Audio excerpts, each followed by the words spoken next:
kilalanin naman natin ang ating bisita. Ngayong umaga na talaga namang maipagmamalaki natin. Iba talaga ang Pinoy. Tunay ngang maituturing na iba ang Pinoy ang ating matutunghayan ngayong umaga.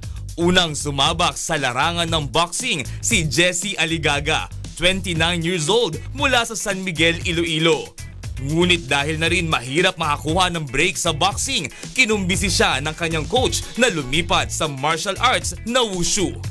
Nagbunga naman ang kanyang desisyon nang sumabak siya at nagwagi bilang 5th placer sa 9th World Wushu Championships sa 2008 Beijing Olympics. Naiuwi rin ni Jessie ang isa sa 2 gold medals ng Philippine Wushu team noong nakaraang 27th Southeast Asian Games na ginanap sa Myanmar. Dahil sa mga accomplishments na ito, tunay ngang masasabi natin at maipagmamalaki ang mga katulad ni Jessie Aligaga na iba ang Pinoy. Iba talaga ang Pinoy dahil this morning kasama po natin si Jessie Aligaga, isa po siyang world champion ng wushu. Yan, good morning! Good morning! Yan. Good morning, Kuya! Jessie, anong kaibahan ng wushu sa ibang martial arts? Yan. Para sa mga hindi nakakaalam. Yung kaibahan po ng wushu sa ibang martial arts, kami po may suntok, sipa at saka wrestling. Pwede po mag-take down, catching. Parang MMA. MMA. Parang combination. Combination Di po. ba sabi mo kanina, ang wushu 2 kinds yan. Opo. Merong form tsaka combat, di ba? Ano yung difference nun?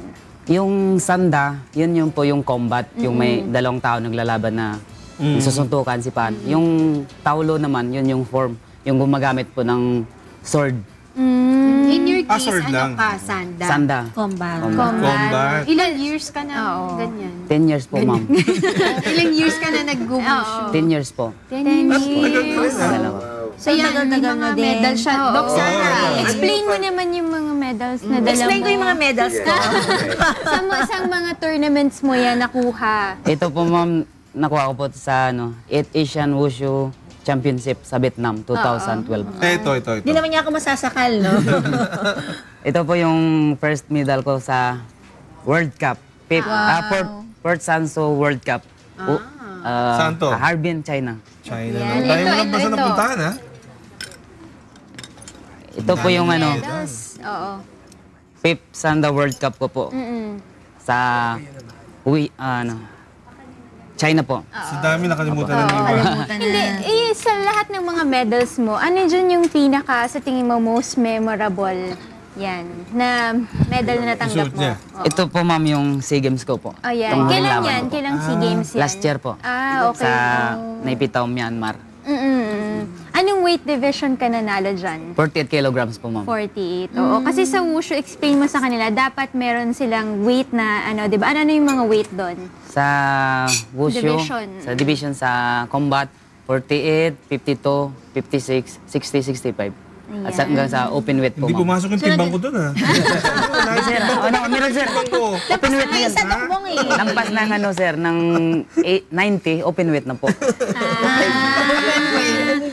Ano yung kakaiba na disiplina at saka focus? Kasi alam mo na nakakover ako ng wushu noon sa Quirino, long time ago. At saka makikita mo talaga yung oneness with the mind, with the body, no? Ano yung ginagawa mo? Ano yung routine mo? Yun po, sir.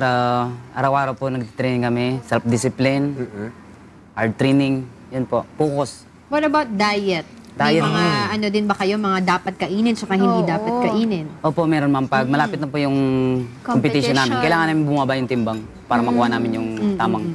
At saka ano yung kinakain ninyo para bumaba yung timbang? Kailangan tosino tsaka ng tama. Di ba yan, breakfast natin? Hindi, kasi di ba, siyempre, you have to do that very fast eh. Kaya kailangan Kasi rapid. kailangan So, nila ma-maintain yung division nila, 48. ano yung tinatanggal?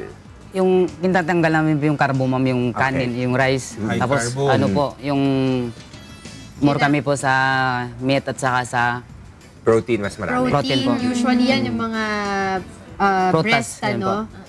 Yung white White meat. White Diba? meat. Kanina na-mention din pala niya, no, yung full support daw ng Philippine Sports Commission. Talagang nandyan Yes, daw. oo, yan. Lalo na from dun sa training pa lang hanggang sa lumaban sila hanggang sa pagbalik nila, no? Jessie, tanong ko lang sa'yo, bakit of all sports, wushu yung napili mo? Kasi hindi naman siya ganun kasikat, di ba? Kailan lang ba nagsimula yung wushu dito sa Philippines? Tagal na rin po, ma'am. Tagal na rin po. Kasi may ilang years ka na nga. Actually, 10 years na daw. 10 years. Ay, wait lang if I may ask lang ako, okay lang. You may not answer if you do not like, no?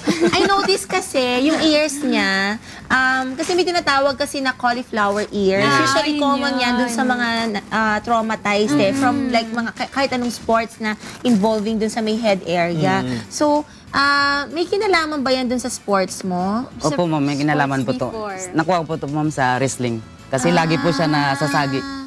Okay. So, yun Kasi yung mga mechanism yung ng mga ano. professional na, well, yung sa mga sa television, di ba?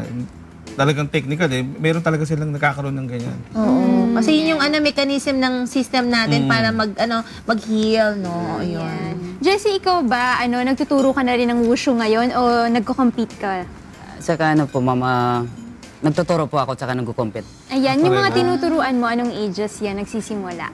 Sa Sanda po, 14 years old to... Combat. Po. 14 years old to 17 po. Yung sa form naman, Yung sa form, may ibang coach po yun. Nagsisimula ata sa 6 years old. ayan. Kailan ayun. Ayun, ikaw. Kailan nung next fight? Oo Next nga. Meron ka bang nagpe-prepare ka ba ngayon sa susunod mong laban? Itong ano ma'am, Asian Games po, nagpe-prepare po kami. At saka sa November, World Cup uli po sa Indonesia. Ayan, sana suportahan yan ng ating mga kababayan. Syempre, may mga mensahe ka ba sa mga young kids na gustong mag-pursue ng sports na yan? Sa lahat po ng mga kids na gusto mag-aral ng Wushu Sanda, pumunta lang po sa Philippine Sports Commission. Rizal Memorial Sports Complex. Ayan, dun sila mag-i-inquire kung Doon paano lang. mag-i-enroll sa'yo. Opo, ma'am. Ayan, maraming salamat sa'yo, Jessie Aligaga. Isa po siyang World Sanda World Champion. At good luck sa mga susunod mo pang competition.